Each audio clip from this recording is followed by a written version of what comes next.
Why did you want to be a part of the transition team for the mayor-elect of New York City? Well, I think to the point that Ken Griffin of Citadel just made, and he's one of our members as well, and is a great corporate citizen of New York and Miami.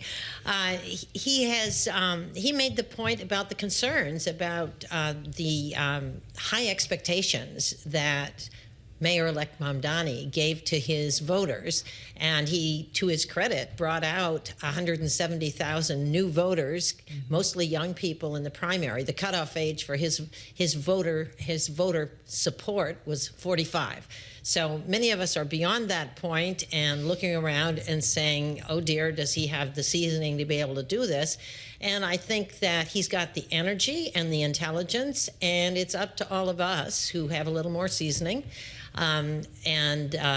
to be helpful. And so that's why I joined the transition team and was happy to do that. And I'm working on the economic development workforce activities there.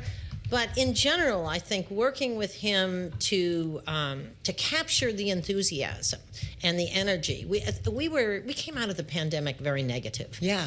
And we lost 1 million jobs, and then concerns about the cuts from the federal government on entitlement programs, whether it's Medicaid and health insurance, that is the fight going on now.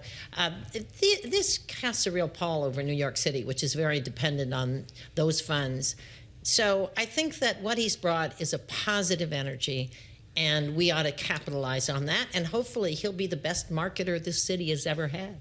Your role on the transition team, does it turn into a full-time job in the Mamdani administration?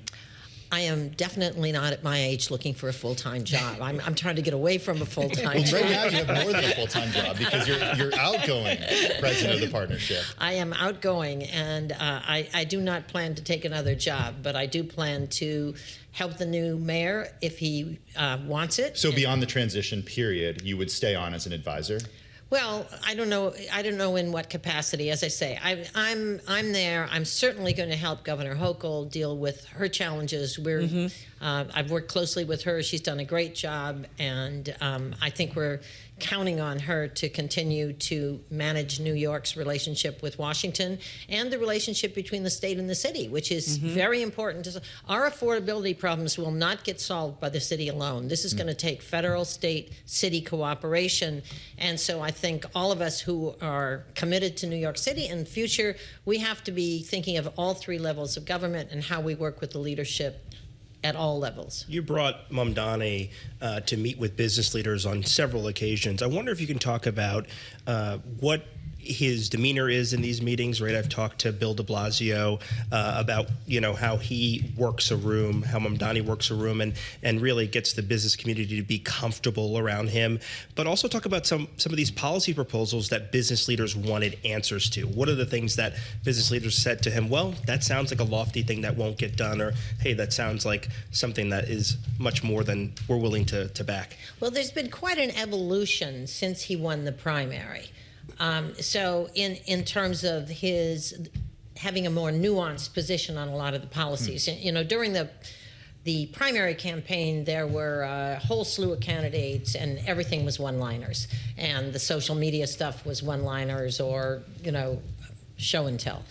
When you get into a conversation with CEOs, they want to hear data, they want to hear facts. And I have watched him evolve and grow over the last 8 months, where we had conversations last week, one on housing, one on childcare, where he was there with a pen and a notebook, taking notes, asking questions, and coming back with very substantive responses. So he has absorbed a lot and is now digging deep on these issues that, Ken Griffin expressed concern about the fact that he made a lot, raised a lot of expectations, created a lot of idealistic notions about housing and childcare and how we can do all this for free. I think he's very quickly figuring out none of this is free. Raising taxes creates real issues. You may raise the rates of taxes, but that may not result in more revenues if you scare people away, or if you scare companies away, or as we've seen lately, we're seeing a real threat to jobs in New York. We, for the first time in my experience over 50 years, are seeing a decline in the number of jobs in our financial services industry. Scary thing, that's 40% of our state income tax revenues. We don't, I mean, these are, we've got to pay attention, and I think he gets that. But we've got to be at the table discussing these issues and helping figure out how do employers help solve the child care problem. Kathy, one of the things I think about, and I remember, being at Milken years ago and talking with very wealthy investors who said, yeah, it's about time we pay more taxes. So what is the balance? And I am curious, among those folks that you talk to who are very wealthy, and a lot of times their wealth is not in income, it's assets and it's investment gains. What do they think, though, should be maybe more of their contribution? And I know they often contribute in philanthropy and so on. I know that. But I'm just curious, what is the balance of willing to pay more? When, again, I've had side conversations with folks are surprised that they aren't paying more in taxes. So what I've found, and for somebody who's upper income, earned income in New York, which is our biggest taxpayers, we're paying 55% of our income to the federal, state, and city government, if you all in. So we're paying more than half my paycheck goes to the federal government. So it's not like we're getting away with something. For the very wealthy who are capital gains, et cetera, the big problem there is if they move their legal residence out of New York City, we don't share or get taxes. They aren't taxed here on the basis of their global income. And so we may get a piece of their paycheck, but not their wealth. Right. And that's a big question. It is. But what I found is over many years, when business leaders and the big taxpayers are at the table and they see that, number one, government is doing what they can to figure out how do we offer the most efficient, the most effective services at the lowest cost possible? How do we make government more efficient on the one hand? Then you begin to narrow, so what's the delta in terms of what do we need to raise revenues for? So, for example, when Dick Ravitch in 2007 for Governor Patterson led the effort to figure out how are we going to pay to upgrade our subways, which were falling apart, we supported, and the business community supported, creating a payroll mobility tax, where a portion of payrolls of corporations, employers who were in the metropolitan region would go to that. 82% of the employees who work for our companies based in Manhattan take the public transit to get here.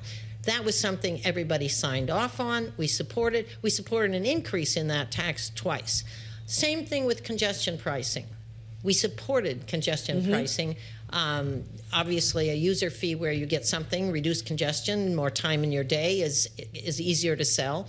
So it is not, and actually when Mike Bloomberg was elected mayor right after 9/11, the city had to raise real estate taxes in order to rebuild and recover from the 9/11 shock.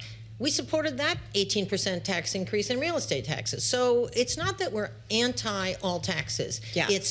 Is government doing what they can to keep costs down, to be responsible in what they're spending, and then what is the contribution and how do we make it that makes the most sense, gets the most bang for the buck? Just very briefly, because you spent such a big part of your career working on affordable housing, I'm wondering if the mayor is sticking to freezing rent as his solution for affordability, because not one person that we have spoken to over the last few months thinks that not increasing supply and rather freezing rent is the right way to approach the affordability crisis with housing. Well, the new mayor is very well aware that those are not mutually exclusive options, and that if there's no economic return, nobody's going to build housing. He's figured that out. So he has said really since pre-primary that he understood the private sector had an important role in the supply side and he was going to work on that.